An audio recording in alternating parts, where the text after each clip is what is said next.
March 10, 1943. Buna, New Guinea.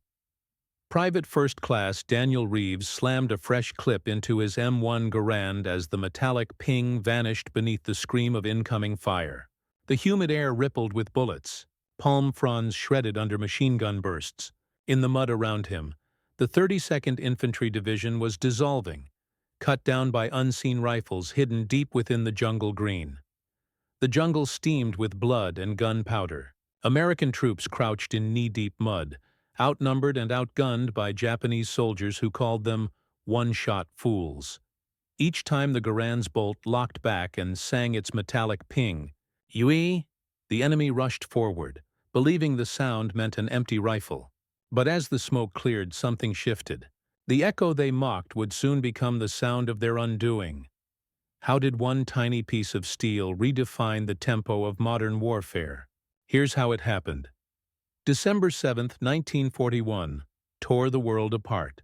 As smoke still rose over Pearl Harbor, America found itself hurled into a war for which its infantry doctrine belonged to another age. The U.S. Army and Marine Corps marched toward the Pacific carrying relics of the last world. War, bolt-action rifles, and outdated assumptions about how men should fight. The Springfield M1903 had earned its reputation in the trenches of France, long, accurate, and powerful. But in the Pacific, precision meant little when an enemy soldier could sprint from tree line to bayonet range before a rifleman had cycled his bolt. The Springfield's action demanded perfection. Each shot followed by a lift, pull, push, and twist. Under fire, those motions became eternity. At first, commanders dismissed concerns. The Springfield was a marksman's weapon, they said. Reliable, battle-proven, capable of hitting a target at 1,000 yards. But the Pacific was no marksman's war. The jungles of Luzon, the coral ridges of Guadalcanal, and the swamps of New Guinea turned every engagement into a knife fight. Visibility collapsed to 30 yards. Ambushes came from the mist. In that chaos, speed mattered more than precision. When the first American units clashed with Japanese forces in the Philippines, they met an enemy who fought like no European army. The Imperial Japanese infantryman carried an Arisaka rifle, light, durable, and designed for rapid maneuver. He moved silently through bamboo and mud, firing from the hip, shouting, "Banzai!" and as he charged through bullets. The Springfield's careful aim and steady reload were useless against such fury. Reports from Bataan painted a grim picture. American soldiers, pinned in foxholes, tried to work their bolts with trembling hands slick from sweat. Mud clogged firing pins, shell casings jammed. By the time a squad could return fire, the enemy was already in the wire. "We can't shoot fast enough," one officer wrote in his field journal. "They come faster than we can load." On Guadalcanal, the lesson repeated. The first Marine landings in August 1942 faced Japanese counterattacks that came like storms, swift, coordinated, and relentless. Every second between shots was a death sentence. Marines fired until their shoulders bruised, their fingers raw from the bolt's steel edge. When night fell, riflemen listened to the jungle breathe around them, clutching empty Springfields like prayer books. The Springfield's defenders pointed to its accuracy, but in the Pacific, accuracy was a myth. A soldier couldn't see beyond 20 feet in the undergrowth. Battles were fought by sound, instinct, and reflex. Japanese snipers climbed trees and fired from the canopy, their arisakas wrapped in strips of cloth to muffle the bolt's clack. American troops fired blindly in reply, wasting seconds and ammunition. The rifle that once defined precision now defined vulnerability. In Washington, the Army Ordnance Department knew the Springfield's days were numbered. But bureaucracy moved slower than war. Decades of tradition chained the service to its bolt-action doctrine. Generals still spoke in terms of riflemen and sharpshooters, not mobile firepower. The U.S. military had experimented with self-loading rifles since the 1920s. But tests dragged on, prototypes failed, and funding evaporated. When war came, production lines still stamped out the same old design. On the front lines, that delay cost lives. A Marine private might face 5 Japanese soldiers charging through the brush. Each Arisaka bolt could send 5 bullets in the time it took him to fire and reload once. The difference wasn't mechanical, it was existential. Firepower meant survival. The environment only deepened the misery. Humidity turned rifle oil into sludge. Jungle soil worked its way into chambers, seizing actions shut. Soldiers banged their bolts open with rocks, cursing the weapon that refused to answer when it mattered most. Letters home spoke of the same helpless rhythm. Aim, fire, jam, pray. Even the weapon's supposed strengths became weaknesses. The Springfields' 5-round internal magazine required careful loading with stripper clips, fine for range work, fatal in combat. Under fire, men fumbled cartridges into the chamber, dropping rounds into the mud. Their Japanese counterparts simply fired, reloaded, and kept advancing. What had worked in the static trenches of 1918 now crumbled in the fluid chaos of jungle warfare. The Pacific demanded movement, aggression, and constant fire. A single second of delay was enough for a banzai charge to close the gap. Every man knew that when the enemy shouted, there would be no time to reload. In those early campaigns, American strategy bent under the weight of that reality. Infantry platoons relied heavily on machine guns and mortars to make up for what their rifles could not do. The Browning automatic rifle and the .30 caliber light machine gun became lifelines. But they were heavy, crew-served, and limited. Once those guns overheated or ran dry, riflemen were alone again, staring through iron sights, fingers on bolts, hearts pounding in the dark.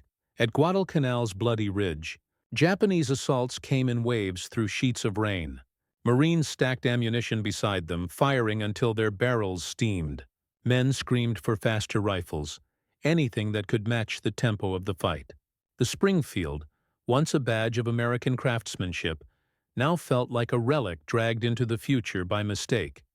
Behind the lines, military engineers understood the stakes. If America wanted to survive in the Pacific, it needed a rifle that could keep up, a weapon that could match the enemy's speed, one that would turn individual soldiers into moving fire bases. But every attempt to build such a rifle met resistance. Senior officers distrusted unproven mechanisms. Factory managers worried about cost and complexity. To many, the idea of a self-loading infantry rifle sounded like fantasy. Yet, buried in Springfield Armory's maze of workshops, one man refused to accept that future.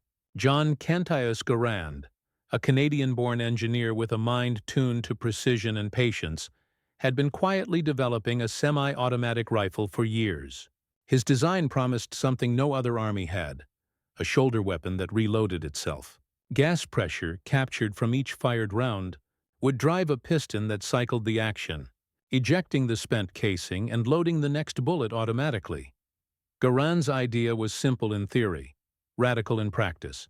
It meant no more bolt to lift, no wasted motion, no lost seconds.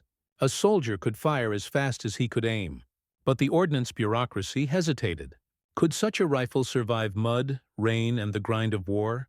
Could American industry produce it by the millions? The debate dragged on even as men died waiting. In the field, soldiers improvised. Some filed their bolts smoother to work faster. Others carried captured Japanese rifles, desperate for an edge. Each workaround was a confession. The Springfield's time had passed. By the winter of 1942, the message from the Pacific was unmistakable. The war's tempo had changed. The old rhythm of fire and reload could no longer hold. Firepower, once measured in rounds per minute, was now measured in survival per second. And in a small, dimly lit workshop in Massachusetts, a quiet engineer leaned over a prototype rifle. He adjusted a tiny brass screw in its gas port, watching how it breathed, how it cycled, how it lived. The mechanism clicked forward with mechanical grace. 8 rounds, seamless motion, a rhythm that felt alive. It was the sound of history changing course. In a Springfield Armory workshop, a Canadian immigrant adjusted a rifle's gas port, and history clicked into place. Cantius Garand was not a soldier, nor a general, but his work would alter the way both fought. In the 1920s, he had walked through the heavy oak doors of the Springfield Armory with nothing but a draftsman's precision and an obsession with mechanics. To him, rifles were not tools. They were symphonies of steel, gas, and timing. For nearly 2 decades, Garand waged a quiet war of his own, against malfunction, doubt, and the government bureaucracy that guarded tradition like religion. His early designs clattered apart under stress. Gas systems failed, chambers warped, but each failure drew him closer to the weapon he envisioned, a rifle that reloaded itself with the breath of its own shot. By the late 1930s, he had done what no one else could. His design captured the excess gas from a fired round, siphoning it through a small port near the muzzle. That pressure drove a piston, which forced the bolt backward, ejecting the spent casing and chambering the next cartridge automatically. It was elegant, reliable, and, most importantly, simple. Garand's rifle held 8 .30-06 rounds in a steel en-bloc clip that locked into the receiver with a sharp click. When the last shot fired, the clip sprang free with a distinctive metallic ping. That sound would become the most recognizable signature of any rifle in modern warfare. At first, the Army's reaction was skeptical, even hostile. Senior officers distrusted innovation. A self-loading rifle, they feared, would encourage soldiers to waste ammunition. Some believed the complex mechanism would fail in the mud and grit of combat. "Give a man a fast gun," one general warned, "and he'll empty it before he aims." Garand refused to yield. He demonstrated the rifle again and again, sometimes to packed auditoriums, sometimes to half-interested inspectors. When one prototype shattered its stock during a firing test, he simply rebuilt it overnight. When bureaucrats delayed orders, he adjusted designs by hand. Each new model came closer to perfection until finally in 1936, the U.S. Army adopted it officially as the U.S. rifle, caliber .30, M1. Few noticed the significance at first. America was not yet at war. But when Japanese aircraft darkened the skies over Pearl Harbor, Garand's creation shifted overnight from experimental to essential. Production began in earnest. The Springfield Armory transformed into a living organism of industry. Steel rails glowing, hammers clanging, sparks dancing like fireflies through the night. Across the country, lines of women and men joined the war effort not with rifles, but with tools. Machinists, inspectors, assemblers. They worked in 12-hour shifts, measuring tolerances down to fractions of an inch. Each rifle required over 70 separate machining operations. Barrels were rifled with mathematical precision, bolts milled to hairline accuracy. The gas cylinders were polished until they gleamed like mirrors. Then came the final test. The ping. If the rifle sang cleanly after its last shot, it was ready for war. In factories from Massachusetts to Illinois, the sound became a strange chorus, a rhythmic punctuation marking the rise of industrial might. Crates stamped U.S. rifle, caliber .30, M1 Garand stacked higher each day. They left the docks in convoys, bound for every corner of the Pacific. For the soldiers who first received them, the Garand felt alien. It was heavier than the Springfield, its mechanism complex and unfamiliar. Some distrusted it. Others fell in love after the first magazine. "It kicks like a mule," one Marine said, "but it never stops." Training camps echoed with a new tempo. Instructors drilled recruits to fire, reload, and fire again in a seamless rhythm. Gone were the motions of bolt manipulation. The rifle's recoil cycled itself. The shooter merely aimed and squeezed the trigger. Within hours, green recruits could lay down withering fields of fire that would have taken days to achieve with bolt actions. At the range, observers noticed something remarkable. When soldiers fired side by side, Springfields against Garands, the difference was not just speed, but confidence. The Springfield shooters hesitated, waiting for moments to aim. Garand shooters fired fluidly, each shot folding into the next. The ping that signaled an empty clip became both a relief and a challenge. The brief pause before the next storm. Yet the rifle's debut was met with jokes. Soldiers called it the rifle that sings when it's empty. Some feared the ping would betray their position to the enemy. But beneath the humor was awe.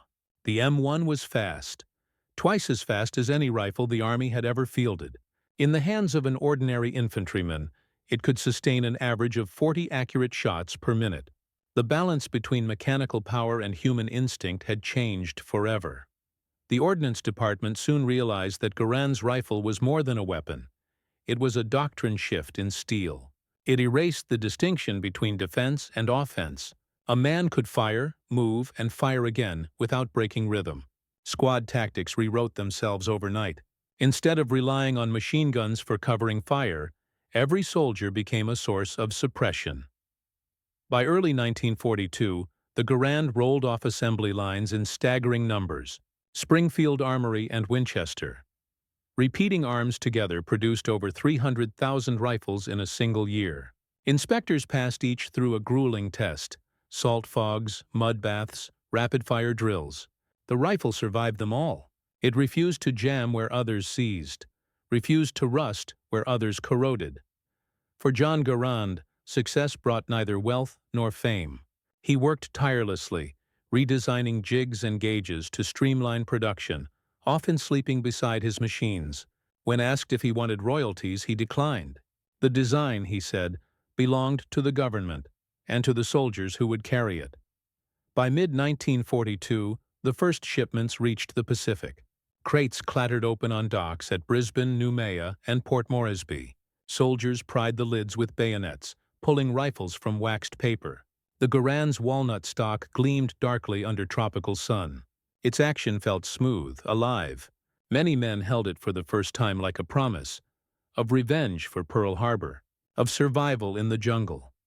In the field manuals, instructors described it clinically: gas-operated, semi-automatic, air-cooled, 8-round clip. Effective range, 500 yards.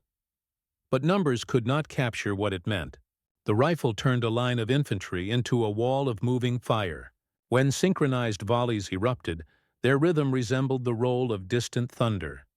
Even as new units trained, Japanese officers in the Pacific noticed something different about the Americans now arriving in force.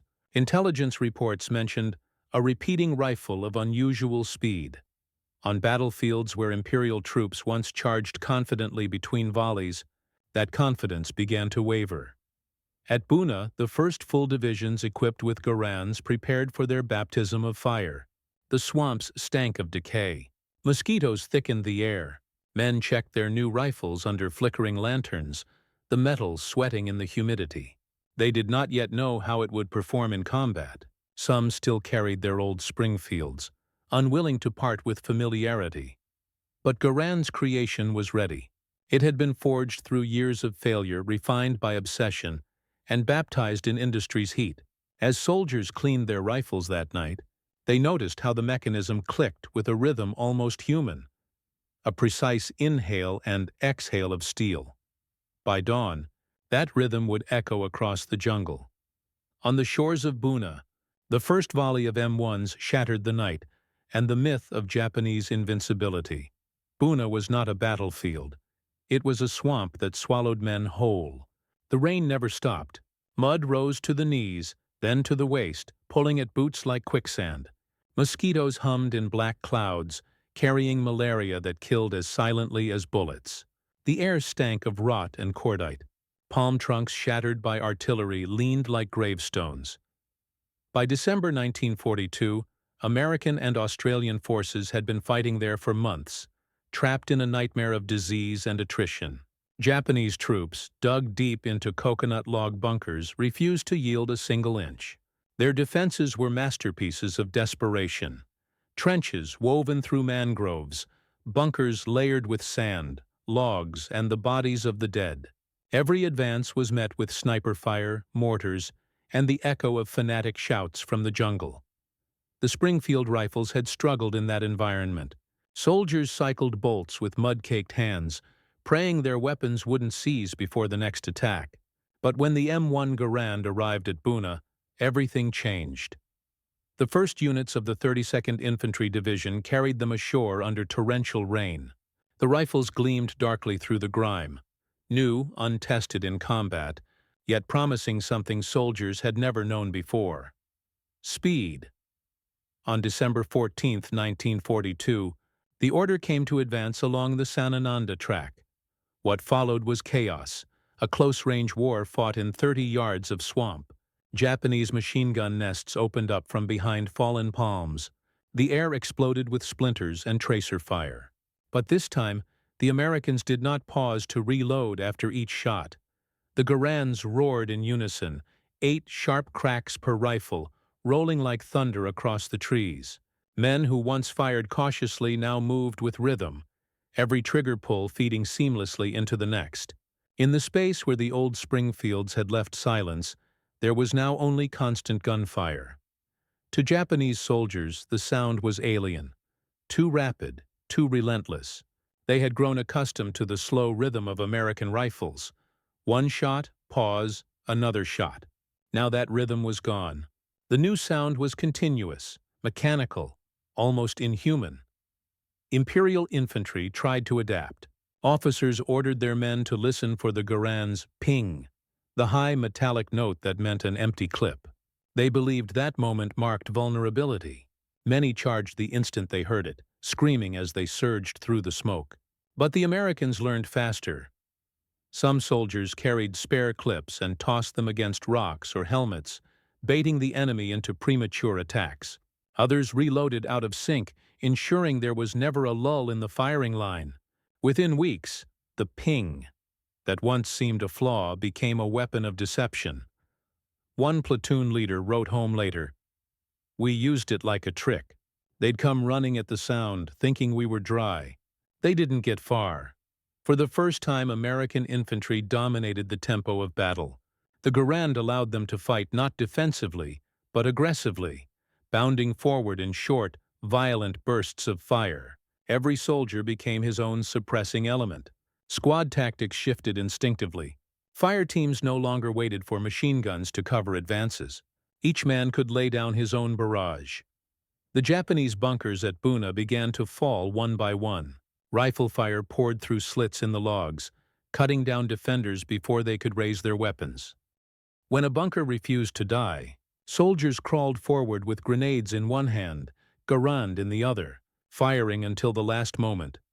The sound of the rifle became the soundtrack of victory, sharp, mechanical, unstoppable. Even in the choking heat, its action never faltered. Where Springfields once jammed in the muck, the Garand cycled cleanly, spitting out empty casings that hissed as they hit the wet ground. Australian officers fighting alongside American units noted the difference immediately. One after-action report read, "Their new rifles give them a fury we've never seen before. They fire without break, as though each man were two."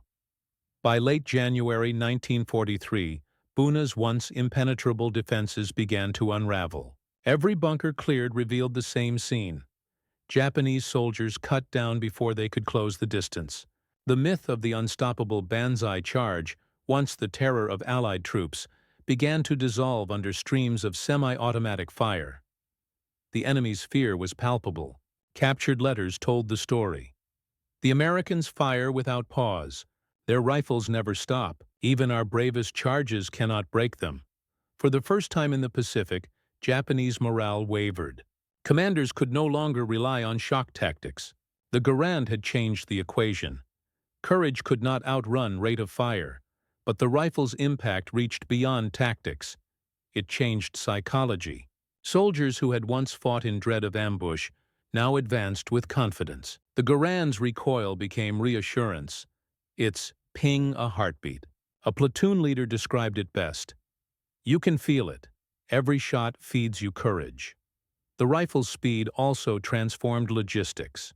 Ammunition expenditure skyrocketed, forcing supply lines to adapt. But commanders accepted the cost. Every extra clip fired meant more men surviving, and in the jungles of New Guinea, survival was victory. When Buna finally fell in January 1943, it came not through overwhelming artillery or air power, but through persistence and firepower, hundreds of men, firing thousands of rounds, advancing foot by foot through swamp and death. The M1 Garand had proven itself beyond doubt. Reports from the front reached Washington within weeks. Field commanders praised the rifle's reliability, its accuracy, and above all, its effect on morale. General Douglas MacArthur himself described the Garand as a weapon that has restored initiative to the infantrymen. The results spoke for themselves. In engagements where the Garand was used, casualty ratios shifted dramatically. Units that once traded lives for ground now advanced with fewer losses. The difference was mechanical, but its impact was human. The rifle's influence spread quickly. New divisions arriving in the Pacific demanded Garands as standard issue. Springfield Armory ramped production again, doubling output by mid-1943. The rifle that had struggled for acceptance was now indispensable. The Japanese command took notice. Intelligence briefings described a self-loading rifle with a high rate of fire and great accuracy. Some officers refused to believe it was standard issue, assuming only elite American units carried such weapons. Others speculated it was a light machine gun disguised as a rifle. Across the Pacific, Imperial tacticians began to question the very foundation of their strategy. They had built their doctrine around speed, aggression, and close combat. But now, closing the distance meant death. The ping they once mocked had become the rhythm of their defeat. In the months after Buna, the Garand's legend spread from foxholes to factory floors. Soldiers wrote home about the rifle that saved them. War correspondents described it in awed tones. The U.S. military, once bound by bolt-action tradition, had found its modern weapon, and with it, a new way of war. Across the Pacific, Imperial tacticians began to wonder, had America armed every soldier with a machine gun? By early 1944, a strange rumor spread across the Pacific, an echo of metal and myth. Japanese infantrymen spoke of an American rifle that fired endlessly, a weapon that turned every soldier into a storm of bullets. They called it the gun that never sleeps. That myth had begun with the ping. At first, Japanese officers treated it as an exploitable weakness, a signal that the American was reloading. Training pamphlets advised troops to listen for the sound, to charge in the brief silence that followed. But reality proved cruel. When they rushed forward at Tarawa, they found not reloading soldiers, but walls of fire. In November 1943, the U.S. Marines stormed Betio Island in the Tarawa Atoll, a coral fortress bristling with bunkers and pillboxes. The invasion planners expected the assault to drag on for days. Japanese defenders, numbering over 4,500, were dug in so deep that artillery barely scratched them. But something extraordinary happened when the Marines landed. Through smoke and surf, soaked to the bone, riflemen advanced with Garands held above the water. The moment they reached the beach, they unleashed a storm, 8 rounds at a time, rapid, precise, unrelenting. The Garand's staccato rhythm drowned out even the heavy machine guns. Veterans of Guadalcanal, who once fought inch by inch with Springfields, now moved with terrifying efficiency. Each man could pin down an enemy position by himself. The rifle's speed turned platoons into hurricanes of firepower. By the second day, naval observers noted that the Marines were advancing faster than any plan predicted. Commanders initially believed the Japanese were faltering, but the truth was simpler. The Garand had outpaced the doctrine. One Marine sergeant later wrote, "It wasn't the mortars or the tanks that got us forward. It was the Garand. You could feel it, the tempo it gave us. Every time you pulled the trigger, you owned the next second." The Japanese defenders fought with their usual ferocity, emerging from bunkers in suicidal counterattacks. But the semi-automatic volleys cut them down mid-charge. The rifle's speed neutralized the shock tactics that had defined the Pacific War. For the first time, banzai charges failed before they even began. When the island fell after just 76 hours, surviving Japanese officers wrote in disbelief, "Their rifles are as fast as machine guns. We cannot match them." 6 months later, that same sound echoed across Saipan. On June 15, 1944, the U.S. 2nd and 4th Marine Divisions landed under a rain of artillery. The island was larger, the stakes higher. Saipan was Japan's shield to the homeland. Losing it would bring American bombers within reach of Tokyo itself. The battle raged through cane fields and cliffs, under blinding sun and smoke. Yet wherever American infantry advanced, the Garand led the way.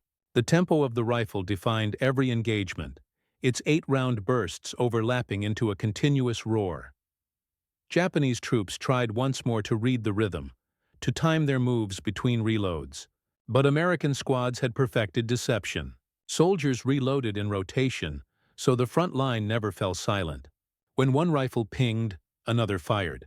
When one man dropped a clip, another picked up the cadence. To the defenders, it was as if every American carried an endless magazine. One Japanese survivor wrote afterward, "We were told to attack when they reload, but they never stop.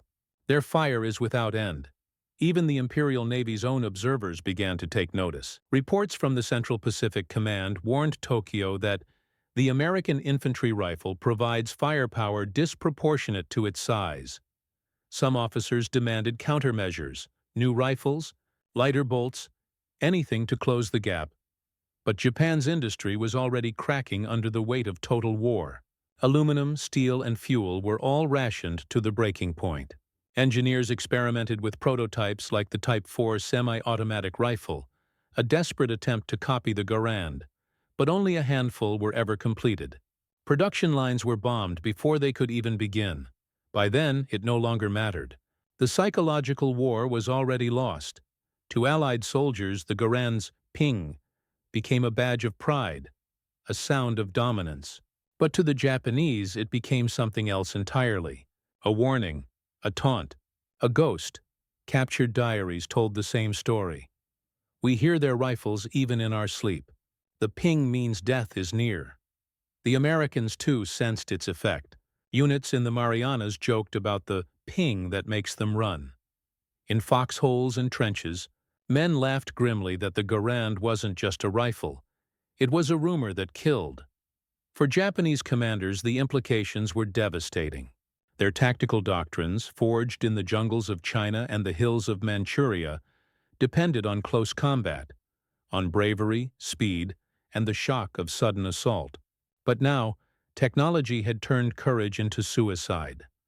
Officers began ordering their men to dig deeper, to stay hidden, to wait for nightfall. The Japanese army, once famed for its bold charges, was forced into defense. The battlefield had shifted from spirit to science. In Tokyo, military engineers scrambled to find answers. The Type 99 Arisaka rifle, once reliable, now seemed ancient. Prototypes for new semi-automatic models appeared in secret workshops.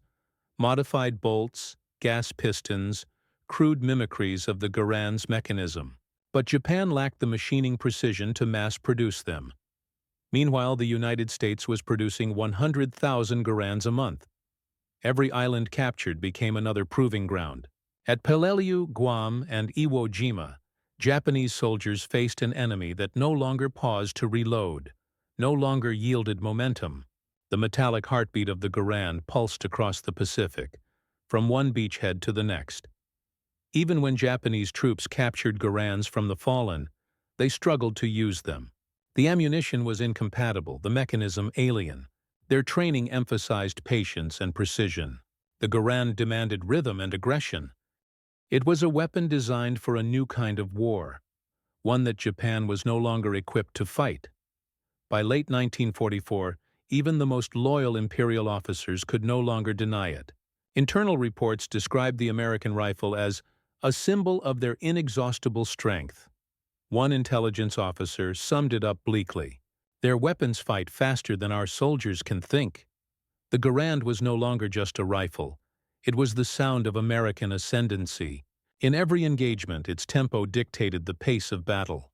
Commanders built tactics around its rhythm, choreographing advances like orchestras of steel and fire. To the Japanese, that metallic ping, once mocked as a weakness, became a prophecy. It meant another volley was coming. It meant another bunker would fall.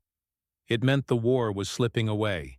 And as 1944 drew to a close, that realization reached the highest levels of command. Imperial staff meetings in Tokyo grew grim. Reports from Saipan, Guam, and Leyte all repeated the same refrain. The Americans' rifles were fast, precise, and endless. Desperation grew. Engineers talked of miracle weapons. Generals prayed for divine wind. But on every beach, every hill, and every jungle trail, the same truth echoed louder than the emperor's voice. The Garand had changed everything. As victory loomed, America began to wonder, if one rifle could win the war, what might come next? When the smoke of war began to clear, the rifle that had thundered across the jungles of New Guinea and the beaches of Normandy stood silent, mud-caked, scarred, and unshaken. The M1 Garand had done more than win battles. It had rewritten the language of warfare. By 1945, the rifle was no longer just a weapon. It was an icon. General George S. Patton himself called it the greatest battle implement ever, devised, and on every front, from the hedgerows of France to the volcanic ridges of Iwo Jima. Its reputation was earned the hard way, one trigger pull at a time. The Garand transformed the ordinary rifleman into something entirely new. Before the war, infantry were the blunt edge of strategy, expected to advance slowly under artillery or machine gun cover. But the Garand's firepower made them independent engines of destruction. A single platoon could now move, suppress, and kill without waiting for support. At Normandy, as American troops fought their way through bocage country, the rifle's speed and reliability became indispensable. Rain turned roads to rivers of mud, weapons clogged with dirt, yet the Garand kept firing. Soldiers learned to trust it like a comrade, an extension of their will in chaos. One sergeant wrote in his field diary near St. Lo, "The Krauts have their MG-42s. We've got our Garands. They spray, we hit. It's the difference between noise and purpose." Even in Europe's bitter winter at Bastogne, where the Battle of the Bulge raged amid snow and smoke, the Garand refused to fail. Men huddled in foxholes, frostbitten and half-starved, yet they still held the line. The rifle's semi-automatic action fired clean even when coated in ice. Each shot echoed through the frozen forest like defiance itself. The Garand wasn't just a rifle. It was morale made of steel. But victory carried its ghosts. The ping, that sharp metallic note, followed men home like a memory that wouldn't fade. On the battlefield, the sound had been both a warning and a promise. Veterans would later describe it as a heartbeat that dictated life and death. 8 shots, then silence. For some, it meant triumph. For others, it marked their final seconds. In reunions decades later, old soldiers would mimic it unconsciously, a soft tap of metal, a faint whistle between teeth, as if the sound was still in their ears. The myth endured. Civilians who'd never heard a Garand in combat came to believe that the ping was a fatal flaw, that it gave away soldiers' positions. But to those who'd survived with the rifle in hand, that myth missed the truth entirely. The Garand's rhythm was the battlefield. It had synchronized entire units, allowed fire teams to reload in harmony, to fight as one relentless machine. It wasn't just a sound of danger, it was the sound of dominance, yet every advantage comes with a price. The Garand's production had been an industrial miracle. Over 5.4 million rifles built by the end of the war, but it demanded vast resources. Each weapon required 79 precision-machined parts, thousands of hours of labor, and the coordination of entire factories in Springfield, Winchester, and beyond. Behind the front lines, the war machine that sustained the Garand was staggering in scale. Women assembled receivers and triggers. Machinists worked through blackouts and rationing. The rifle's perfection was born from exhaustion and sacrifice, both at the factory and in the field. For every soldier saved by its speed, another paid the cost of keeping it firing. And on the front lines, the weapon's psychological weight was immense. Platoons learned to fight in tempo. Every reload, every volley measured to the same mechanical rhythm. It united them, but it also trapped them. Men spoke of being caught between the clips, those fleeting seconds when silence felt like death. Even as the war neared its end, the ping lingered in soldiers' dreams, a metallic echo of survival and loss. When Japan surrendered in August 1945, Millions of Garands stood stacked in silence, their wood stocks worn smooth by hands that would never hold them again. Across camps and bases, pyramids of rifles rose like monuments to the war that had consumed the world. For the men who returned home, the weapon became a relic of memory. Veterans hung them above mantels, stored them in trunks, passed them down to sons who could never truly understand what that sound had meant. But the Garand's story didn't end with peace. Its design became the blueprint for the future. Every modern military rifle, the FN-FAL, the M14, even the Soviet SKS, borrowed from its genius. Its gas-operated system, its balance of accuracy and speed, became the gold standard of infantry arms. The age of bolt-action rifles was over. The age of the semi-automatic soldier had begun. The world had learned that whoever could shoot faster, cleaner, longer, won. In the ruins of Europe and the ashes of the Pacific, the rifle's legend grew. Military historians called it the weapon that gave democracy its teeth. But among the men who carried it, the legacy was quieter, etched in muscle memory and the soft metallic whisper of a clip ejecting into the dirt. They spoke of it not as technology, but as a companion. It was heavy, yes, but dependable. Brutal, yet beautiful. Some swore it had a soul. Others said it was the last honest rifle, a weapon that still required a man's discipline to master. Even after newer rifles replaced it, the Garand refused to fade. It appeared in parades, on honor guards, in the hands of soldiers at Arlington who carried it not for war, but for remembrance. Its sound, sharp, clean, final, became the soundtrack of farewell. As the atomic age dawned, the rifle's shadow stretched into a new world. The bomb had changed everything: strategy, politics, the scale of destruction, but not the soldier's role. In Korea, Garands fired again, their familiar rhythm echoing across frozen hills. In the early days of Vietnam, they trained another generation of riflemen who would inherit the doctrine born from its power. Even as missiles rose and mushroom clouds darkened the sky, the lessons of the M1 remained unchanged. Speed wins, reliability saves, and precision defines survival. It was a relic in form, but immortal in philosophy. When the last Garands were finally retired, decades after the war, they left behind more than spent clips and brass casings. They left behind an idea that a single weapon, in the hands of ordinary men, could change the fate of empires. The war had ended, but the Garand's echo would find new battlegrounds. In a nuclear world, the M1 Garand became more than a weapon. It became a philosophy forged in the crucible of total war. It embodied an idea that progress was not born in laboratories alone, but in the mud, blood, and resolve of the men who carried it. It redefined how a nation armed its soldiers: faster, smarter, more mechanical.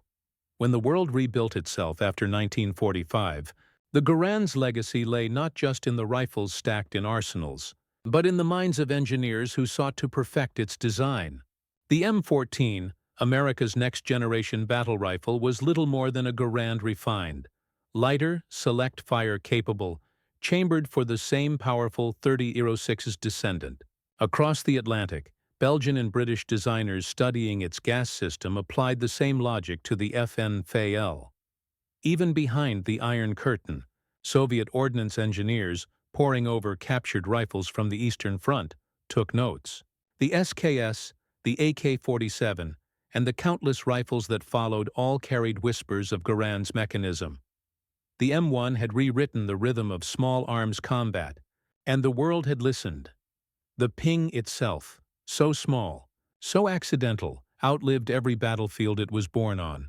It became a relic of sound, instantly recognizable to any veteran who'd once pulled that trigger. In the decades after the war, old soldiers would pause in museum halls or firing ranges when they heard it again. For a moment their eyes would drift back, to the sweat, the mud, the faces of men long gone. That single metallic note carried more memory than words ever could. Historians debated its myth. Some said it was a flaw, others called it folklore. But to the men who'd survived Buna, Normandy, and Bastogne, it was neither. It was rhythm, It was timing. It was trust. To them, the ping was the punctuation at the end of survival, a brief silence before the next breath, the next fight. Even as weapons evolved into sleek, polymer machines with invisible mechanics, nothing replicated that sound. In training films and war documentaries, it became shorthand for World War II itself. 8 rounds of defiance followed by a metallic farewell. After the guns of 1945 went quiet, the Garand found new life in peacetime armies.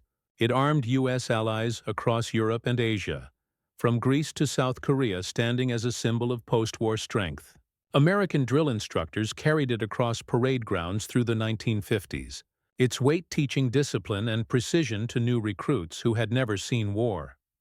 On rifle ranges, generations learned to respect its recoil and rhythm. The M1 demanded balance, control under pressure, economy of motion, awareness of every shot. It taught lessons far beyond marksmanship.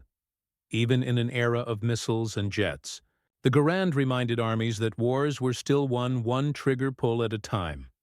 Its presence at military funerals, carried by honor guards, lent solemnity to its legacy. The same weapon that had thundered across the Pacific now fired in 3-shot salutes for the fallen, a final echo of service. By the time the Cold War dawned, the Garand had become inseparable from the generation that wielded it. It was not only their rifle, it was their story. In post-war America, its silhouette appeared in movies, documentaries, and memorials. It stood in glass cases at VFW halls and museums, polished to a soft glow under fluorescent light. Children stared through the glass, seeing not steel and walnut, but the weight of history itself. For veterans, it was memory made tangible, the one constant in the chaos of a war that spanned continents. Some said it was the last rifle that required a man's patience. It offered no shortcuts, no forgiveness. 8 rounds, no more, no less. To fight with it meant knowing limits and surviving within them. It taught humility through power. Even when superseded by the M14 and later the M16, soldiers spoke of the Garand with reverence. Modern rifles might fire faster or lighter, but few inspired the same respect. The M1 had personality, a soul forged in the furnace of global conflict. Its design philosophy echoed into the 21st century. Engineers studying weapon systems still referenced Garand's innovations: the gas-operated action, the self-contained clip, the perfect balance between accuracy and rate of fire. The M16, the AR-15, and their countless descendants all drew from its DNA. The same principles that had defined survival in the jungles of New Guinea now defined military doctrine in deserts and cities around the world. Even as digital warfare and drones took center stage, the Garand's influence remained embedded in every trigger mechanism, every recoil buffer, every soldier's expectation of what a rifle should do. John Garand's invention had transcended its era. It became a timeless intersection of mechanics and philosophy, a union of man and machine that still guided weapon design decades after the inventor himself faded from memory. For those who had fought with it, the Garand was more than metal. It was a companion, flawed, loyal, and alive in its own strange way. Veterans often said they could still feel its weight in their hands long after the war ended. Its wood had been polished not by varnish, but by sweat and blood. Its steel had glowed under Pacific suns and European moons. It had been both burden and salvation. They remembered how it smelled after firing, a mix of oil, cordite, and jungle rot. How it warmed in the cold, how it kicked like a promise to survive. And always, they remembered the sound, the ping that ended each moment of chaos, reminding them they were still alive. Today, the Garand rests behind glass and in collectors' safes, its story preserved in documentaries, museums, and the hands of reenactors who still fire it in salute. Its craftsmanship, once mass-produced for survival, is now admired as art. Each rifle bears scars of its own journey: nicks on the stock, faded serials, the subtle discoloration of time. They are all silent now, yet everyone holds an echo of the men who once trusted it more than anything else in the world. In a sense, the rifle outlived the century it was built for. It bridged the age of iron and the dawn of the atomic world. It represented an idea that technology could elevate courage, that precision could serve conviction. From the mud of Buna to the snows of Bastogne, from factory lines in Massachusetts to glass cases in Washington, D.C., the M1 Garand's echo endured. In the end, the Garand's echo was not just the sound of an empty rifle. It was the sound of a world forever changed by fire and steel.